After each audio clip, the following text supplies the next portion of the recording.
ನಮಸ್ಕಾರದಲ್ಲಿ ಬಂದವರೇ, ಪರವಾನಗಿ ಭೂಮಕ್ಕೆ ಸಂಬಂಧಪಟ್ಟಂತೆ ನಾನು ತಿಳಿಸ್ಕೊಡ್ತಾ ಇದ್ದೆ.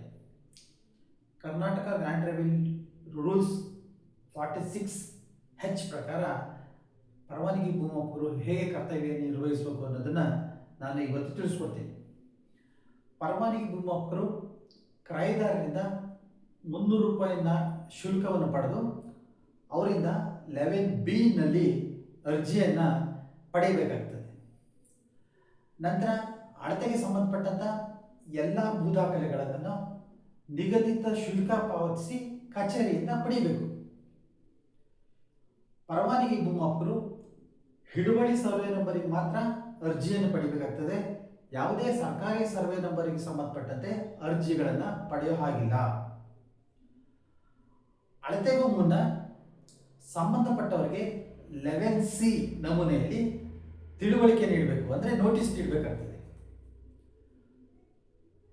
ಅಳತೆ ದಿನ ಸರ್ವೆ ನಂಬರ್ ಅಥವಾ ಹಿಸ್ಸಾ ನಂಬರಿಯನ್ನು ಗುರುತಿಸಿ ನಂತರ ಅಳತೆಗೆ ಒಳಪಡ್ತಕ್ಕಂಥ ಪ್ರದೇಶವನ್ನು ಅಳತೆ ಮಾಡಿ ಅದಕ್ಕೆ ಒಂದು ಬ್ಲಾಕ್ ನಂಬರ್ ನೀಡುವುದು ಹಾಗೂ ಅಳತೆಯಾದ ಬಗ್ಗೆ ಒಂದು ನಮೂನೆ 11D ಮಹಾಜರನ್ನ ಡ್ರಾ ಮಾಡಬೇಕಾಗ್ತದೆ.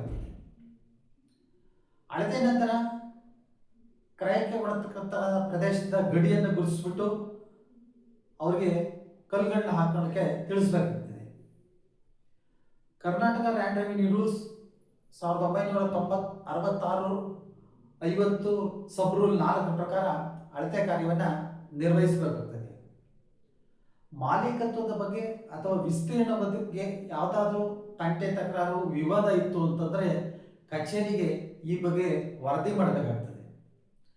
ಅಳತೆಯಾಗಿ ನಂತರ ಪರವಾನಗಿ ಭೂಮಾಪಕರು ಹಿಸ್ಸಾ ಸರ್ವೆ ಟಿಪ್ಪಣಿ, ಹಿಸ್ಸಾ ಪಕ್ಕಾ ಪುಸ್ತಕ, ದ್ವಿಪ್ರತಿಯಲ್ಲಿ 11 ನಕ್ಷೆ ಮತ್ತು ಈಗಾಗಲೇ ಪಡೆದಿರ್ತಕ್ಕಂಥ ಹೇಳಿಕೆ 11D ಅದನ್ನು ಲಗತ್ತಿಸಿ ಕಡತವನ್ನು ಕಚೇರಿಗೆ ನೀಡಬೇಕು.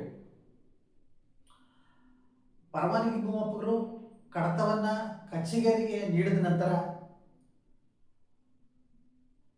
1 ತಿಂಗಳೊಳಗಾಗಿ ಕಡತವನ್ನು ನೀಡಬೇಕಾಗ್ತದೆ.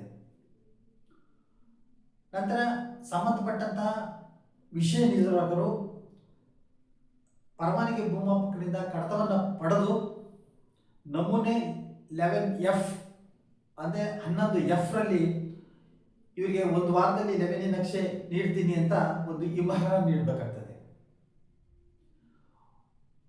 ಒಂದು ವೇಳೆ ಪರವಾನಗಿ ಭೂಮಾಪಕರು ಕಡತವನ್ನು ಸಾಕಷ್ಟು ವಿಳಂಬ ಮಾಡಿ ತಮ್ಮಲ್ಲೇ ಉಳಿಸ್ಕೊಂಡಿದ್ರೆ ಅವರಿಗೆ ನೋಟಿಸ್ನ ನೀಡಿ ಕಡತವನ್ನು ಹಿಂಪಡೆಯಲು ಅವಕಾಶವನ್ನು ಕಲ್ಪಿಸಲಾಗಿದೆ.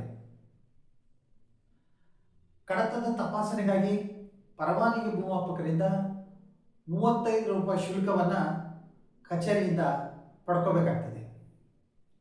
ಇದಾದ ನಂತರ 46I ಬಗ್ಗೆ ಅಂದರೆ ಕಡತವನ್ನು ಹೇಗೆ ತಪಾಸಣೆ ಮಾಡಿ 11 ಸ್ಕೆಚ್ಚನ್ನು ದೃಢೀಕರಿಸಿ ಕಚೇರಿಯಿಂದ ನೀಡಲಾಗುತ್ತೆ ಅನ್ನೋದ್ರ ಬಗ್ಗೆ ನಾನು ನಾಳಿನ ಸಂಚಿಕೆಯಲ್ಲಿ ತಿಳಿಸ್ಕೊಡ್ತೀನಿ.